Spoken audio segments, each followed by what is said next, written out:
있습니다. 사회적 거리두기, 뭐 여러분들 오신 분들은 뭐 자연스럽게 사회적 거리두기가 됩니다. 뭐 몇 분 안 되니까 그거는 뭐 별로 신경 안 쓰셔도 되고요. 조금 걱정스러운 것은 개교회를 넘어서 한국 교회 전체가 예배를 드려야 되는 것이냐, 안 드려야 되는 것이냐, 또는 드리면 어느 정도 수준에서 드려야 되는가 하는 이런 논쟁들이 이제 생겨지고 있습니다. 이런 논쟁이 자칫 극단화되면은 이념이 되고 또 파괴가 되고 분열이 되고 정죄가 될 가능성이 있습니다. 조심하시기를 부탁을 드립니다. 지난 주간에 니체라는 사람, 유명한 철학자입니다. 이 사람이 쓴 책이 아주 유명한 책인데 선악의 저편이라는 책이 있습니다. 선악의 저편. 아주 조금 제가 니체를 보기에는 힘드니까 조금 이렇게 살펴보았는데 이 책 제목 자체가 저에게 개인적으로 굉장히 많은 생각을 하게 했습니다. 다시 제목을 말씀을 드리면 선악의 저편이랬습니다. 선과 악의 저편이라는 것이죠. 많은 생각을 하게 된 것 중에 하나가 선은 무엇이냐 하는 겁니다. 선은 무엇이냐, 또는 악은 무엇이냐 하는 겁니다. 선의 기준은 무엇이며 악의 기준은 무엇인가? 선의 기준은 나인가? 아니면은 나는 선이라고 생각하고 있는데 저 사람은 그렇지 않다고 생각할 수 있고, 나는 이것이 선이라고 하는데 저 사람은 또 다른 생각을 할 수 있는 이런 여러 가지 생각들이 여기에 담겨져 있는 이야기들입니다. 그래서 니체라는 아주 유명한 철학자이지요. 이 사람이 아주 자기를 대표하는 책이 바로 선악의 저편이라는 것입니다. 그래서 이제 저는 더 깊이는 가지는 못했지만 물론 이번 주간에 한 번 더 살펴보려고 하는데 이런 기대감을 가지고 있습니다. 선이 도대체 무엇이며 그 기준은 뭘까? 악은 무엇이며 그 기준은 뭘까? 또는 이 사람의 저 바람인데 제목에 의하면 이 선도 악도 뛰어넘어서 또 저편에 있는 다른 무엇은 또 무엇인가 하는 이런 생각을 가져봅니다. 물론 기대감에 의하면 이 니체라는 사람을 같이 거치면서 다음에 나오는 사람이 헤겔이라는 아주 유명한 철학자인데 정, 반, 합 이런 이야기가 나와요. 이 사람은 이것이 정이라고 하는데 이것은 반이라고 생각하는데 그럼 이 둘을 갖다가 우리가 극단을 자를 것이냐, 아니 새로운 합을 서로 만들어 보자 이런 것이죠. 그래서 정반합이라는 또 유명한 말이 나오게 되는데 어쨌든 이번에 우리가 이런 시간들을 지나면서 한번 생각해 봐야 할 그런 단어이지 않나 하는 생각을 가지고 조금 조심해야 되는 것이 있다면은 인류의 역사상 가장 위험한 것이 있다면은 이념입니다. 이념에 의한 것이라면은 사람의 생명도 마음껏 죽일 수 있습니다. 마음껏 정죄할 수 있습니다. 마음껏 칼질할 수 있습니다. 왜냐하면 이념이라는 것은 절대적인 법이라는 것입니다. 절대적인 주장이라는 것입니다.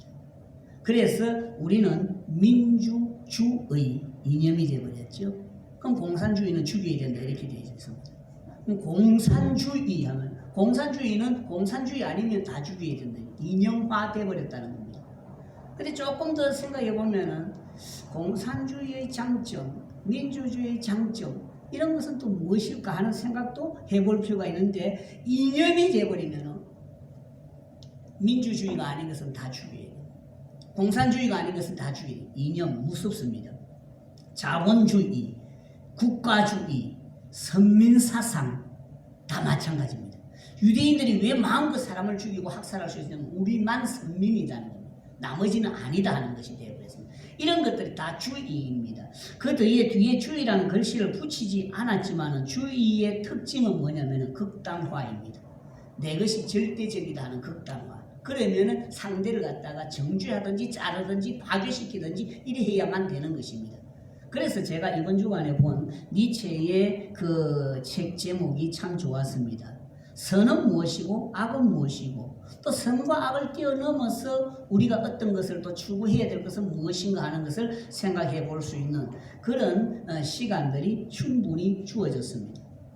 이것을 보면서 저는 예전에도 니체를 보면서 그걸 참 많이 깨달았는데 제 자신에 대한 것을 철저히 파괴시켜 보았습니다. 내가 맞다고 하는 것, 내가 옳다고 하는 것이 과연 옳은 것인가 하는 것에서 저는 가장 위험하게 건드려 본 것이 제 신앙이었습니다.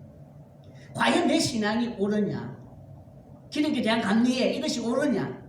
아니면 개신교가 옳으냐? 하면서 막 부서뜨리면서 그럼 다른 것은 하는 것을 추구해 나가는데 어디로 갔냐면 그 이전의 사람들, 내 이전의 사람들, 또 그 이전의 사람들, 또 그 이전의 사람들, 그러면서 한국 초대교회를 거치면서 세계 기독교의 역사를 바라보면서 그 위로 올라가면서 도대체 진짜는 무엇일까 하는 신앙의 문제에 대해서 살펴보기 시작했습니다. 그러면서 저의 신앙의 폭은 엄청 넓어졌습니다. 내가 갖고 있는 신앙이라는 것은 아주 미세한 하나이구나. 나는 이 세계 기독교의 역사 속에서 다르게 신앙생활을 했던 사람들은 무수히 많구나. 나는 그게 미세한 한 가닥이구나 하는 것을 알게 되었습니다. 이것을 버리라는 것이 아니라 나의 중요한 신앙이라고 가지고 있으면서 다른 사람을 이해하고 용납할 수 있는 폭이 넓어졌다는 것입니다. 오늘 우리는 조금 논쟁의 사건이 될 수 있는 이런 시점에 부딪혀 있습니다. 우리 교회를 떠나서 다른 교회는 심각합니다. 막 목사님에게 편지 써갖고 하고 불평불만 온갖 것들이 다 쏟아져 나오는 이런 상황입니다. 개나마 우리 교회는 일단은 계약하면 한다 하는 것을 원칙으로 합시다. 근데 문제는 저는 여러분들이 어떤 마음을 가져야 되느냐 하는 것을 말씀을 드리고 싶습니다. 극단화되면은 이거는 잘라버리게 됩니다. 틀리게 되고 이거는 짓눌러 버리게 됩니다. 여러분들이 서로가 좋은 점이 있다는 것을 꼭 생각을 하셔야 됩니다. 저는 둘 다 우리 교회가 인정하는 교회가 되었으면 좋겠습니다. 몸이 아프신 분들 당연히 또 이런 시국점에서 우리가 당연히 교회 가정에서 예배를 드리는 것을 원칙으로 하죠. 오케이, 우리 그렇게 합시다. 또 나이가 드신 분들 또는 공직자들 또는 수많은 사람을 만나야 하는 사람들 또는 한국 교회가 지금 이런 위기 속에서 있으니까 예배를 집에서 드리는 것이 유익하다, 덕이 된다. 오케이, 좋습니다. 따를 수 있습니다.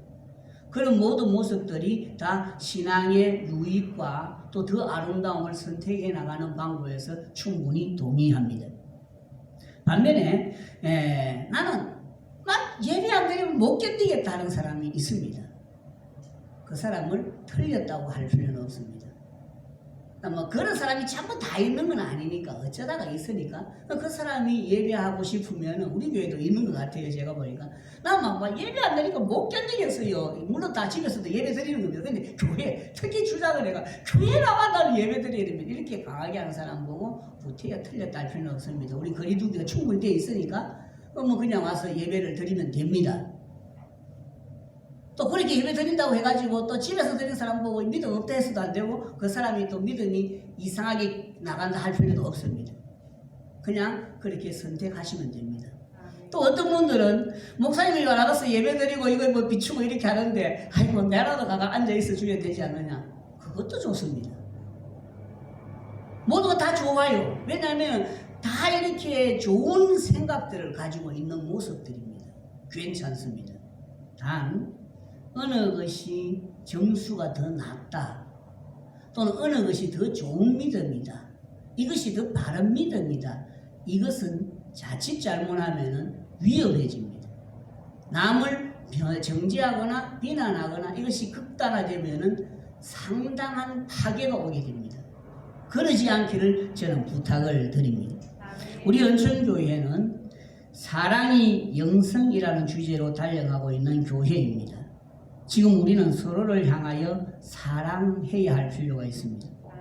또 사회를 향하여 우리 은천교회가 영적인 사랑의 실력을 보여주어야 할 때이기도 합니다. 극단적인 답, 그것보다 서로의 마음을 만져주는 그런 공동체가 되어야 합니다. 다시 한번 말씀을 드립니다. 우선은 학교 개학에 맞추어서 정상적인 예배를 드리려고 생각하고 있습니다. 혹시 카톡으로 예배를 드리는 그런 분들 중에서 집에서 드리거나 또는 예배를 드리니까 교회에서 함께 와서 예배 드리기를 원하시는 분도 역시 예배 드려도 좋습니다. 몇 분이 안 되니까 사회적인 거리두기는 충분합니다. 예배를 꼭 교회에서 드리고 싶은데 이거 힘들다 싶으면 제일 뒷좌석에 잠깐 앉아서 예배 드리고 가서 좋습니다. 그럼 관계가 없습니다. 원하시는 대로 하시는 겁니다. 이 모든 것이 잘 정리되어지기까지 우리는 함께 기도하여야 할 것입니다. 오늘 말씀은 지난주에 이어서 계속 말씀을 드리려고 합니다. 제목은 환난에 무릎 꿇지 마시오 하는 제목입니다. 수많은 환난을 경험한 사도 바울의 외침입니다. 바울은 단 한 번도 환난 속에서 그 길, 그 사명, 그 하나님의 뜻을 이루고자 하는 열정 한 번도 끊기지 않았습니다. 저는 이것이 여러분의 신앙이 되기를 바랍니다. 또 요걸 딱 갖춰서 교회 가는 게 믿음이다 이렇게 할 필요는 없습니다. 그런 측면의 것이 아닙니다. 그냥 바울의 신앙은 환난 속에서 한 번도 하나님을 향하여 달려가는 발걸음을 멈추지 않았다는 것을 말씀을 드립니다. 또 환난 속에서 그의 사명, 그의 열정 한 번도 끊기지 않았다는 것을 말씀을 드립니다. 환난에 무릎 꿇지 않았다는 이야기입니다. 내 사명, 내 열정, 내 직분, 내가 하나님의 뜻을 이루고자 하는 그 마음 한 번도 끊기지 않았다. 무엇에? 환난에 무릎 꿇지 않았다는 것입니다. 이것은 사도 바울의 신앙뿐만이 아니라 기독교의 역사이기도 합니다. 교회가 문이 닫혀지고 불태워지고 수많은 시련이 있었음에도 불구하고 수많은 사람들은 가정에서 또는 산속에서 또는 땅굴 속에서 저들은 하나님 앞에 예배를 드려왔습니다. 대구에 있을 때 제가 하늘 아래에 있는 집이라고 해서 한번 찾아가 봤는데 거기에 조그마한 공소, 성당이라고 큰 것은 아니고 성당이 큰 것이 있어야 되는데 자지역 구석지에 조그마한 것이 세워진 그걸 공소라고 이렇게 이야기하는데 진짜 산 꼭대기 차를 타고 가면서 제가 이거 떨어지면 어떨까 하는 그런 정도의 것을 찾아서 가보았습니다. 거기서 닭 한 마리 구워 먹고 그 백숙 해 먹고 거기에 조그마한 공소가 있었습니다. 역사는 그들이 수많은 시련을 피해 가면서 잡혀는 목이 잘려 죽으니까 산으로 피해가서 거기서 하나님 앞에 모여서 예배 드렸던 그런 장소이기도 합니다. 오늘 여러분들이 예배가 흐트러지지 않았으면 좋겠다는 겁니다. 자, 우리는 아주 경험하지 못한 그런 길을 지금 걸어가고 있는 것이거든요. 주일날에 모여서 예배를 드리다가 이제 각 가정에서 이렇게 예배 드리는데 이것이 익숙해지지 않는 사람도 있고 또 예배를 교회에서 드리다가 그러지 못하니까는 이것이 자연스럽게 또 흐트러질 수도 있고 또 거기서 더욱더 강건해질 수도 있고 그렇습니다. 근데 이런 아주 가보지 않는 그 길을 우리가 가고 있는데 이런 과정 속에서 우리는 환난이지요. 환난 속에서 예배 드리는 믿음이 흐트러지지 않기를 부탁을 드립니다. 사도 바울은 그랬습니다. 환난에 무릎 꿇지 마시오.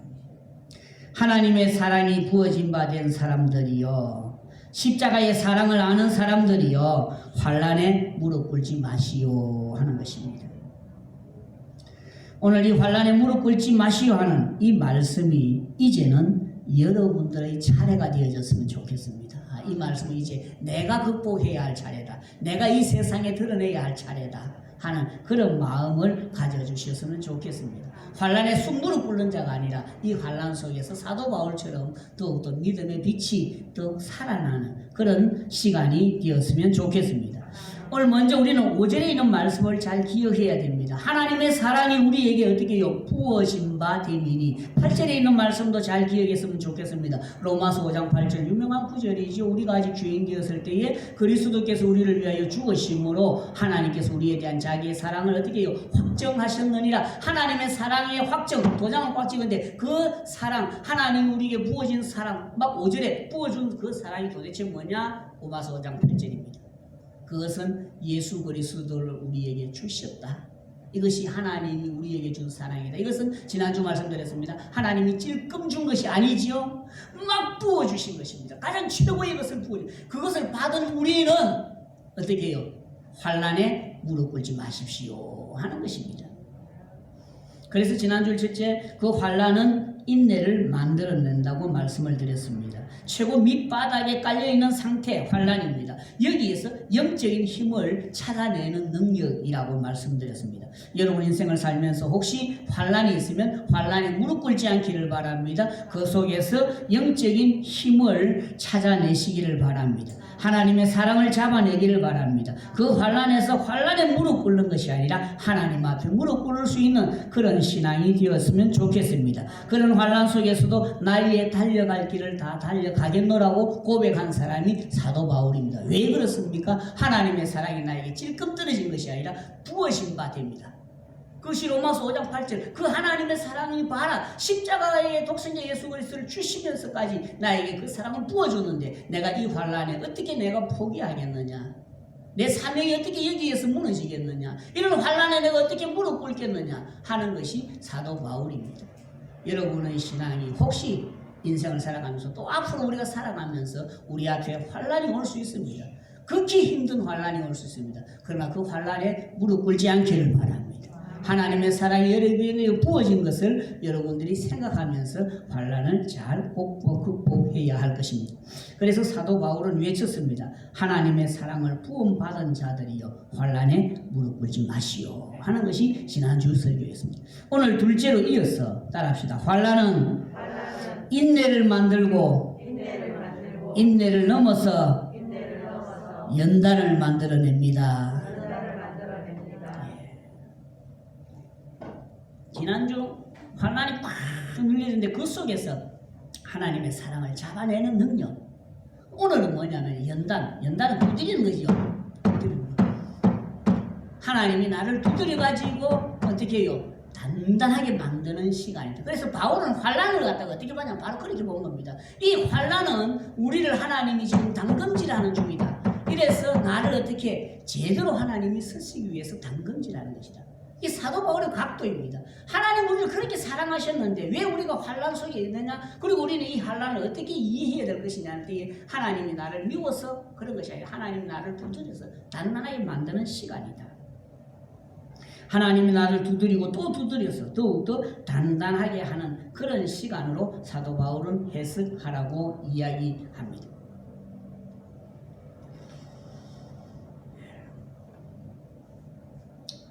바울은 앞에 있는 환란에 무릎 꿇지 말고 내 믿음이 연단되어지는 시간임을 강조하고 있습니다. 요즘은 뭐 그런 영화를 별로 좋아하진 않겠지만 옛날에는 칼싸움 하는 것이 전부였습니다. 그래서 짝대기 만들고 어릴 때도 칼싸움 많이 하고 그렇게 했습니다. 칼싸움 하는 영화는 좋아했습니다. 근데 그런 것이 있잖아요. 유명한 칼, 왕이 뭐 이래 선물로 주는 칼, 아니면 우리 집안 대대로 중국 영화 대대로 물로 내려오던 그런 칼, 이 칼이 아주 명금이잖아요. 이 칼은 막 다른 사람하고 막 싸우면서 칼날이 빵빵 부딪힐 때에 어느 한쪽이 쭉 부서져 버릴 때에 이 명금은 부서지지 않습니다. 진금이죠. 이 진금하고 일반 칼이 부서질 때에 일반 칼이 부서지지, 이건 부서지지 않거든요. 이 진금은 그냥 뭐 쑥 대장장이가 두드려서 만드는 것이 아니죠. 끊임없이 용광로에 넣었다가 뺐다가 두드리고 하면서 어떻게 불순물이 싹 빠져나가고 아주 명금이 되는 것입니다. 하나님은 진금 같은 우리의 믿음이 되기를 원하십니다. 또 우리도 그렇게 얘기해요. 나도 믿음이 진금 같았으면 좋겠다.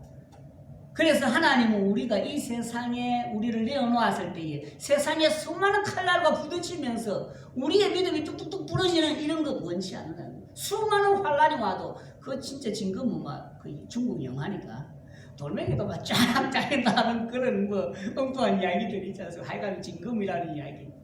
우리가 이 세상을 살면서 수많은 환란하고 부딪히는데 그럴 때마다 내 믿음이 뚝뚝뚝 부서지는 믿음 말고 내 믿음의 칼이 세상을 정리해 나갈 수 있고 하나님의 나라를 세워나갈 수 있는 이 진금, 그게 연단이라고 바울은 이야기하고 있습니다. 우리에게 오는 환란은 하나님이 우리를 뭐 하는 것이다? 연단하는 것이다. 이게 온실에서 되신 것이 아니다는 겁니다. 불문불에 들어가고 두드리고 들어가고 하면서 만들어진 것. 오늘 저는 여러분들에게 있는 시련이 믿음으로 잘 다져져서 이 세상을 하나님의 나라로 만들어 나갈 수 있는 그런 신앙의 명금들이 되기를 주님의 이름으로 축원합니다.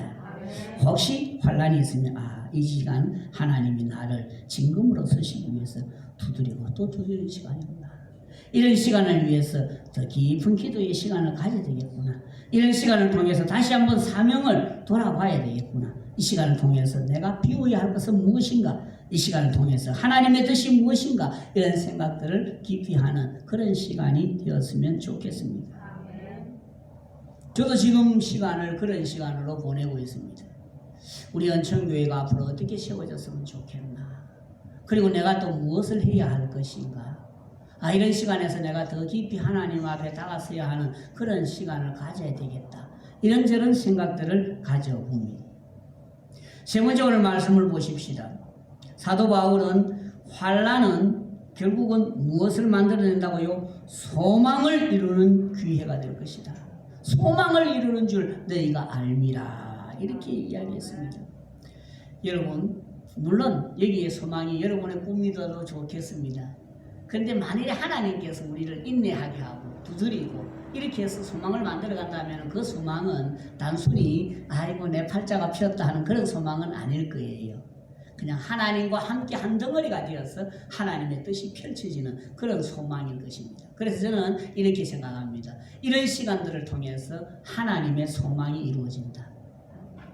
누군가의 눈물을 통해서, 누군가의 헌신을 통해서, 누군가가 환난을 견뎌냄으로 인하여, 누군가가 수많은 시련을 극복함으로 인하여 그를 통하여 하나님의 소망이 이루어진다는 것입니다. 물론 그 소망은 나의 소망이기도 합니다. 여러분의 소망이기도 합니다. 하나님의 소망과 함께 엮여져 있는 그런 소망이죠. 문제는 환난을 여러분들이 믿음으로 잘 소화해내시기를 부탁을 드립니다.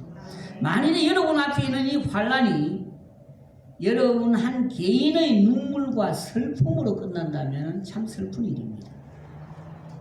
절대로 그렇게 되지 않기를 바랍니다. 여러분 앞에 있는 환난, 슬픔, 눈물, 이것이 오히려 하나님의 소망을 만들어내는 그런 기회가 되기를 주님의 이름으로 축원합니다. 이재리라는 목사님이 있었습니다. 말씀을 정리하도록 할게요. 릭 이젤이라는 목사님이 있었는데 이분이 책을 쓴 내용 속에 이런 내용이 있습니다. 바이올린을 만드는 장인 이야기입니다. 바이올린을 만드는 장인. 이 사람은 최고급의 실력을 가지고 있습니다. 그래서 내가 정말로 남길 만한 그런 바이올린을 하나 만들었으면 좋겠다는 생각을 가지고서 국내산 좋은 나무는 다 골라서 바이올린을 만들어 보았습니다. 성이 차지 않았습니다. 외국의 좋은 나무들을 수입하면서 이 바이올린을 만들게 되었습니다. 그래도 역시 이 사람의 마음에 차지 않았습니다. 그러던 중에 이 사람이 한 나무를 발견했는데 수목 한계선에서 자란 나무입니다. 한계선. 여기서 조금만 더 넘어가 버리면 이 나무는 도저히 살 수 없는 아주 최고의 마지막 선, 거기에서 사는 나무였습니다. 아주 고도가 있고 또 바람이 불고 눈이 오고 이래서 자꾸 조금 한 고공이가 더 넘어가면 죽을 수밖에 없는 거지. 극한의 상황 속. 그래서 한계선, 수목 한계선에서 자란 나무입니다. 좋은 기후와 그 환경 속에서 건조한 환경, 좋은 그 환경 속에서 밀림에서 쑥쑥 자랐던, 그리고 딱품도 좋고 이렇게 잘 빠져 있는 이런 나무와는 전혀 다른 그런 나무입니다. 겨울에 매서운 바람과 거기에서 전혀 아주 차갑고 기온의 차이가 있는 그런 상황 속에서 자란 나무입니다. 살펴보니까 뒤틀려져 있고 옹도 많고 아주 이렇게 못생겨 있는 그런 나무입니다. 근데 이 사람은 이 나무를 가지고서 다듬기 시작했습니다. 오랜 시간 동안 이 나무를 다듬어서 바이올린을 만들었습니다. 그리고 선을 끼워서 이 선에서 이제 활을 이렇게 치기 시작하는데 소리가 너무나 자기가 놀라울 정도로 아름다운 소리가 나오기 시작했다는 것입니다. 릭 이젤 목사님은 이 이야기를 하면서 바이올린을 이렇게 만들어야 됩니다 하는 것을 이야기하는 것이 아닙니다. 오늘 우리 그리스도인들 앞에 있는 수많은 환난이 오히려 하나님의 소망을 만들어낸다는 이야기를 하는 것입니다. 여러분의 삶 속에서 다가오는 이 환난이 여러분들이 더 이상 내가 못 견디겠다고 하여서 무릎 꿇는 시간이 되지 않기를 바랍니다. 그 환난에 무릎 꿇는 것이 아니라 하나님의 아름다운 소리를 만들어내는 그런 조건을 하나님께서 나에게 갖추어 주셨다. 그래서 저는 여러분들의 많은 환난들이 목사님 나는 이런 환난 속에서 이렇게 살아와서 해서 개인의 환난으로 끝나지 않고 하나님의 소리를 내는 그런 멋진 신앙으로 다듬어지기를 주님의 이름으로 축원합니다. 네, 기도하십시다. 거룩하신 하나님, 하나님의 사랑을 경험한 사람이기에 그 사랑이 엄청나게 부어진 사람이기에 사도 바울은 이 세상 살면서 환난이 결코 나를 무릎 꿇지 못할 것이라고 고백합니다. 오히려 이 환난이 나를 인내하고 연단시키고 하나님의 소망을 이루어내는 그런 기회가 될 것이라고 고백하고 그렇게 달려갔습니다. 이제 우리 차례입니다. 하나님, 우리의 인생의 걸음 속에도 수많은 환난이 있지만은 나에게 부어진 하나님의 그 사랑을 우리가 놓치지 않게 하시고 그 하나님의 사랑을 받은 자가 이 세상을 더욱더 아름다운 하나님의 나라로 만들어 나가는 하나님의 아름다운 악기들이 되어지게 축복하여 주옵소서. 예수님의 이름으로 기도합니다. 아멘. 예, 다 같이 일어나십시다. 하나님의 축복이 여러분들과 함께